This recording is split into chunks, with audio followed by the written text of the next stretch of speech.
This is Andrea Askowitz of Writing Class Radio. Our submission period is now open. Send us your best personal story, 1,200 to 1,500 words on any topic.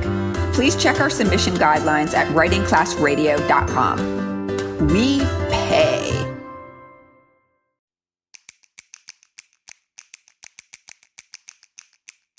I'm Andrea Askowitz. And I'm Allison Langer. This is Writing Class Radio. You'll hear true personal stories and learn a little bit about how to write your own stories. Together, we produce this podcast, which is equal parts heart and art. By heart, we mean the truth in a story. By art, we mean the craft of writing. No matter what's going on in our lives, writing class is where we tell the truth. It's where we work out our shit. There's no place in the world like writing class, and we want to bring you in. We asked you to send in your unfinished essays. We didn't mean first drafts. We meant those essays you've been working on forever and ever and ever that you can't get to the bottom of. And so today on our show, we bring you an unfinished essay by listener Julie Schoelzel, a writer from Keene, New Hampshire. Our goal is to offer Julie insights into how to finish her essay. Everyone needs an editor. Sometimes two. Okay. Can we just brag about your publication today? You're in a magazine today. Online magazine. You got published. Woo! Yes, I did. Thank you so much. Next Tribe magazine editor Jeannie Ralston. She was great to work with. Next Tribe is for women over 45, I think. So today is January 15th, 2021, and I have a story out. It is exciting. It's awesome. I don't know. It's well done. It feels good. Thank you. Yeah. I was talking to Meg Poland. She's one of my students, and she helped edit the story that got published today in Next Tribe. And she was like, it is so much easier to edit someone else's story than to write my own story. And I wanted to ask you, really? Yeah. Oh, God, yeah. I love it. When you're writing your own and you're in your head and all these details are there, it's really hard for you as a narrator, a writer, to filter. So I think it's helpful. Editors, the final editor. Now you're right. It's way easier to edit someone else's than to write your own. And also you're not precious about about someone else's stuff. Like you can kill their darling so easily. Like you can be like, what? Who cares? Get rid of that. Like you're not attached to their words. Yeah. So anyway, I am so grateful and in love with our writing classes because of the editors there. And I'm really glad that they do it. And my point is, I think editing someone else's story helps you become a better writer yourself. Yes. Okay. Yeah, no, that's so true. Getting in a class actually does too. And I will say that I have seen such growth and development from the people that are in the just even the Tuesday class. The people who have commented, the students who have started commenting, their comments are different from when they first started. It's amazing, the evolution. I think it's really hard to get better without a class. Being in a class, yeah. Writing and edit. Yeah, so that's true. It just goes to show that writing and editing are practices that we can get better at. We'll be back with Julie Schoelzel's story after the break. Hey, writers. For the last 45 years, I've been going to tennis clinics to practice forehand, backhand serves. What does this have to do with writing? Well, practice, I've learned in the last 45 years, is what it takes to get good at anything. And that's why Writing Class Radio hosts a tips clinic, a writing tips clinic. We do this every second Saturday so that we can all practice going to scene, writing like we speak, omitting needless words, everything that it takes to become great, or at least better at writing. So join us every second Saturday from 12 noon to 1 Eastern Time on Zoom. To join, go to writingclassradio.com and click the link for the tips clinic. It's $10, and believe me, it's a lot cheaper than a tennis clinic. See you there.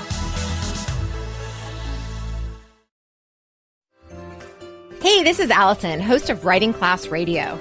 I know there are many of you out there who don't have access to a writing group or someone to look over your essay or manuscript. If that's the case, I can help.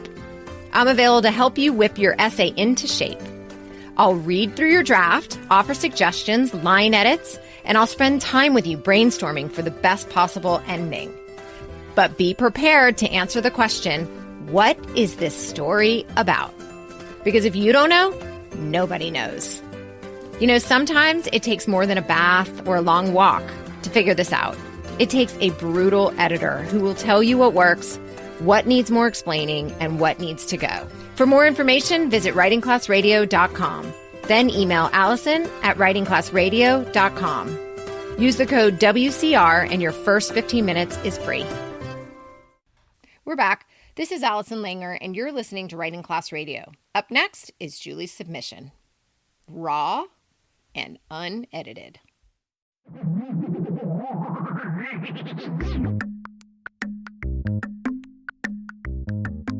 Each night, after days filled with wiffle ball, sticker books, spying, and MTV, I regaled my mother with the countless ways she and my dad might die. Cancer, heart attack, car accident, murder, stroke, quicksand, drowning, stairs. My mother, an ambassador of both anxiety and humor, perched herself on my bed. Don't forget electrocution, she might add, followed by good night and I love you more. Christmas season wasn't complete without a viewing of Gremlins. My mother howling as Phoebe Cates' character told the story of losing her dad on Christmas Eve, breaking his neck within the walls of their chimney dressed as Santa Claus. Where's Dad? What's that smell? She and her mother wondered, discovering in a single moment that her father was dead and Santa wasn't real. Even I couldn't imagine anything worse. Or so I thought. In the late evenings, my mother would set up shop at the kitchen table, curling her hair and smoking cigarettes. Her technique was a mashup of traditional pink rollers and a procedure possibly of her own invention, pulling a section of hair very tightly, spraying it with water first, then hairspray, finally twisting and matting it to her scalp in a tight coil, securing it with a handful of bobby pins. To complete this act of torture, she'd wake before dawn to painstakingly reveal the results, a blonde triumph of symmetry, a perfect middle part with two inverted volutes resting just above her shoulders. Once a year, until I was old enough to physically resist, I also endured this ritual. Every picture day, I transformed from the picture for the Bad News Bears into a miniature Barbara Walters, camera ready and looking for answers. It wasn't uncommon for her to surprise me at school with warm fried chicken that we devoured in her car while the rest of my class roamed the playground. If I sighed with just enough melancholy, she'd run inside to grab my things, informing my teacher I was done for the day. Save from an afternoon of dodgeball and math, we took refuge in her bed, reading books and eating chocolate ice cream cones. Decades later, when it was discovered that an increasingly painful area in her abdomen wasn't the gallbladder infection I so hoped it would be, we returned to her bed, ice cream cones in hand. Even my boyfriend of 2 years, Tyson, couldn't resist. Like her, he grew up in Connecticut, just minutes from her hometown, and they spent hours discussing their shared yet different history as he pulled up map after map on his smartphone, an invention still new enough to impress. He pointed out his favorite ponds and rivers for canoeing, and she told of how some of those very bodies of water flooded her town as a teenager, a story I had heard with every visit to our grandmother's house. Those maps represented another uncertainty. Tyson, an avid outdoorsman, had crafted a life that afforded summers spent guiding canoe trips for a summer camp, that year's being the pinnacle journey after a decade of expeditions. My mother's official diagnosis, stage 4 colon cancer, came in April, with her final hospitalization surprising us all in May. As he agonized over his plans, his mother clarified the situation for him in a way that only a mother can. If you stay, it's unlikely you will regret it. If you leave, you probably will. I shared his decision to stay with my mother. "Oh, thank God, you're going to be okay," she cried. One less box to check. She died just weeks later, on the day he was originally scheduled to leave for Canada.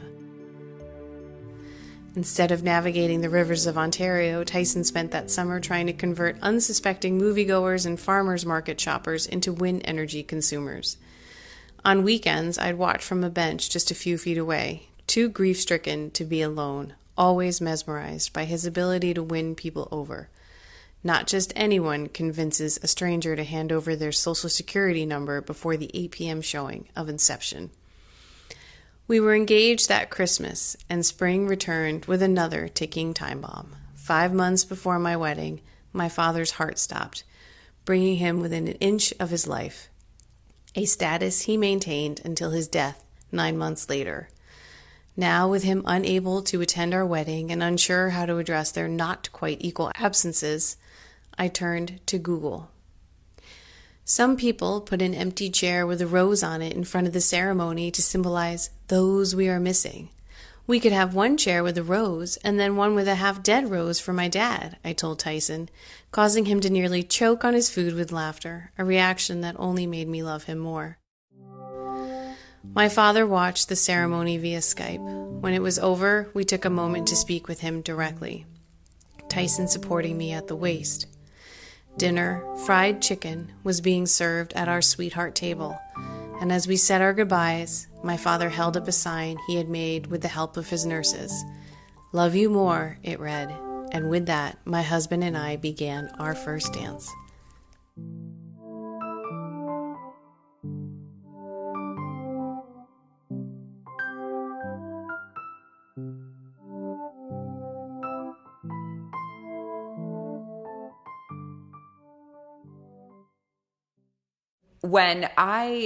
First I want to say this, just to be clear. This narrator sent in a story that she finished, that she's worked on many, many times, and she's being brave because what we don't usually do on Writing Class Radio is say things that might be negative, but we're going to today because we're going to just pull it apart. We're going to say what we love and don't love and when we fell asleep and what's wrong with it and why it's great, everything.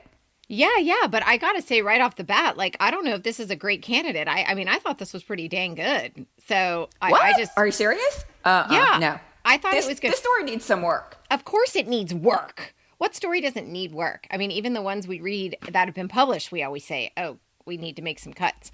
Because every editor has their own opinion.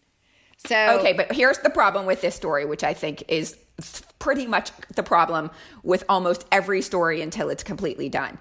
It isn't clear what this story is about. Last time I listened to it, and I heard the very end, which I thought was beautiful. The narrator is dancing with her husband, their first dance. So here we have at the very end of the story, this new beginning. And so when I heard that, I thought, oh, okay, this story is about moving on after your parents die. Is that what you think it's about? Not really.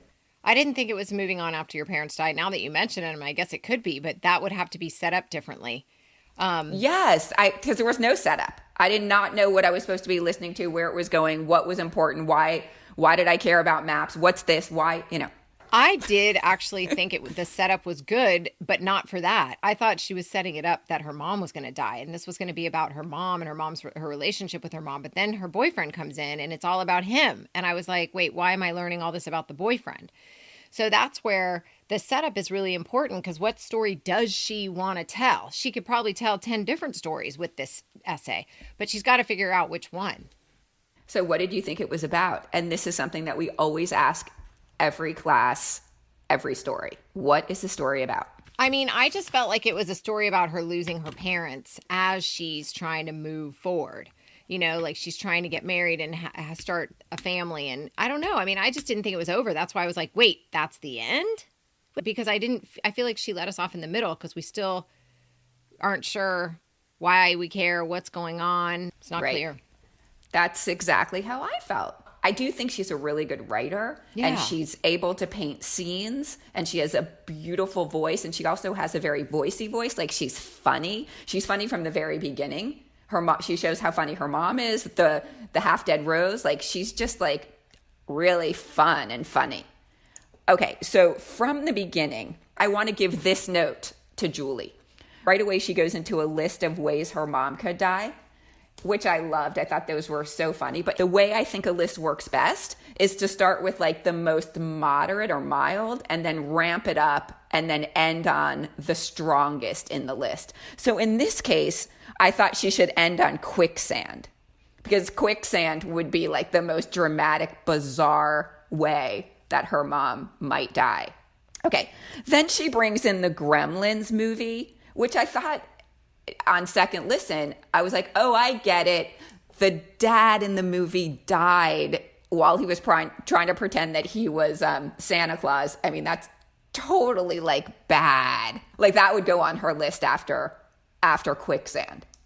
Then we get to a scene where her mom is doing her hair. So it's a really beautiful scene. It conjured up to me like this sort of old-fashioned woman. But why did she bring that scene in? How did that scene, if the story is about, and what I think it's about is about learning how to move on without your parents, how does that scene push the story forward? Okay, then we see the mom coming to school to pick her up. Great scene there, because we do see what the mom is like there in relation to the daughter. And I guess you can make that case for the hair styling too. Then we see her with the fried chicken, which comes back later. And then they're in bed with ice cream, which also comes back later. And then this is where you got confused, right? Because now Tyson comes in. So and I'm like, why do I care if he stays or goes? Like, how does that serve the story? Yeah. So I think that the main problem with this story, which is a main problem with so many stories, is there's just too much. And some stuff has to be taken out. It's like whittling a piece of wood. And that's what we talk about a lot. Or like, right, carving a statue out of marble. Like you have to take out what's not necessary so that we see what is necessary. And one place where that happened was like the mom died. And then suddenly we were like still flying along in the story. Like I was like, wait, the mom died? And then I didn't even feel it. It was so busy. Do you remember the mom dying moment? Yeah. The thing is that I would leave it in there until she figures out what she's trying to say. And then if Tyson needs to be in there and that scene needs to be in there, it needs to be tied back. You know, maybe there was a point where she couldn't stay and then he stayed and he, you know, the mom was happy because she was familiar with him. I mean, I don't know. Why is it important for us to know he stayed? The mother actually felt like, yay, Tyson made the right decision and my daughter's going to be taken care of. So that was there, but it was like buried. It was buried in like a million other details. Like the maps. She actually did say that the maps were something about the maps and uncertainty. And that's good. Like that's a good hint.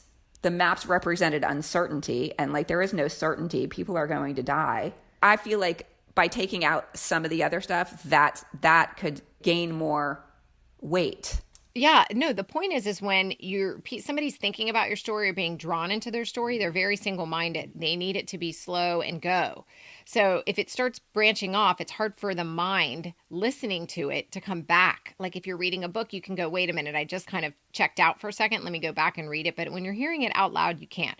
So, you know, you've said this a million times. What you write on paper sometimes needs to be edited for the ear. So that also could have a point in this story. Maybe if we read it, it may have stuck with us better, but it's not even sticking. You're mentioning this stuff and I'm like, oh yeah, that happened. I'm like, I just tuned out because I was trying to get to what is this about? And I have such a small attention span. And I think most people do, that you got to get to it. So just do one tiny story at a time, even if it means my mom's going to miss my wedding. Okay, well, why do we need to know about your husband? Tell us, be direct, because I'll miss it. So basically, Allison, what you're saying is every narrator has to figure out what their story is about. And then once they figure that out, after a few drafts, everything they include in their story has to move that story forward so that we land. And if this story is about, you know what, I'm going to have to move on without my parents, and I can, then it lands on the first dance with her husband. But she has to know that that's what her story is about. And then she has to drop hints along the way so that we're led to that conclusion. That's just my thinking. I don't know what she was trying to say. That's the hardest part. Yeah, no, for sure. The ending's the hardest part, and trying to figure out what your story's about is the hardest part, because the ending kind of has to tell that. All right, well, that's what I have to say about Julie's story. She's brave to send that in to us. I mean, like, we're two bitches in a box. We're nice when we're talking about stories, but, you know, occasionally we're not nice when we're talking about our own stories. So they know. No, we're not. That there's a chance that we're going to be tough. So I don't want Julie to get discouraged. It's coming especially to you. I think I'm a little bit more like, if you got this right and that way right and you kind of wrapped up the end well, I'm like, yeah, it's pretty good. It's good. Let's do it. But you're hard. You're hard to get one by. So don't give up. Is that bitch? Am I a bitch? I mean, I don't mind if I'm a bitch. I mean, if you think I'm a bitch. I mean, I don't love you thinking I'm a bitch. I mean, I am obviously like a perfectionist. But am I a bitch? Well, it's all perception. Okay. I love you. Thinks I'm a bitch. Just the right kind of bitch. Woo! Takes one bitch to know a bitch. Well, no one's arguing that you're not a bitch. Okay. And it is true that we may have read the word volutes and died laughing. Maybe. It's easier to make fun of her than to be like, oh, shoot, look how smart she is and how dumb we are. Right. Volute. Exactly. What's it mean? Volutes are spirals. Have you used it since? Yeah, I use it all the time. Do you see the volutes coming out from my hair puffs? How about my volutes? Yeah. Anyway, thank you for listening, and thank you, Julie, for sharing your story with us. You are very brave, and we really appreciate it. A little about Julie. In 2017, Julie Schoelzel left behind her 14-year career at a tech startup in New York City to move to southern New Hampshire to focus on family and her nagging compulsion to write. Her blog, Weekends Around, features personal essays and recommendations for travel throughout New England and occasionally beyond. She is currently working on a memoir. She's also very lucky to be a mom to Emma and Lucy, two little girls who make her heart sing. I wonder what song. Writing Class Radio is produced by Virginia Laura, Andrea Askwitz, and me, Allison Langer. Social media content is by Mia Pennycamp.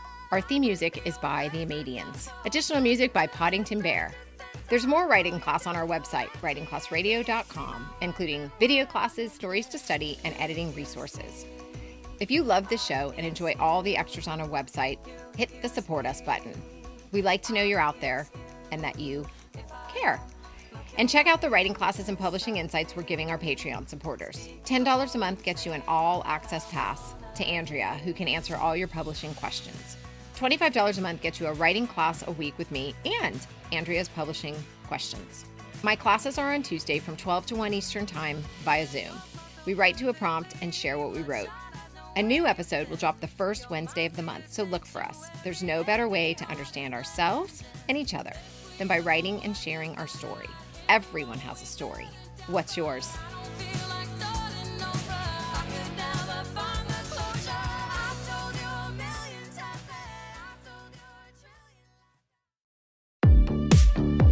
Hi, I'm Michelle Davis, host of Maverick Makers. Every week, I'm meeting entrepreneurs and intrapreneurs who are making it happen. These bold thinkers are taking big risks, are trailblazing the way in their industries and lives, and are changing how things are done or made. You will learn about their journeys, their lessons learned, and their biggest Maverick moves to date. Listen to Apple Podcasts, Spotify, Amazon Music, or at maverickmakerspodcast.com.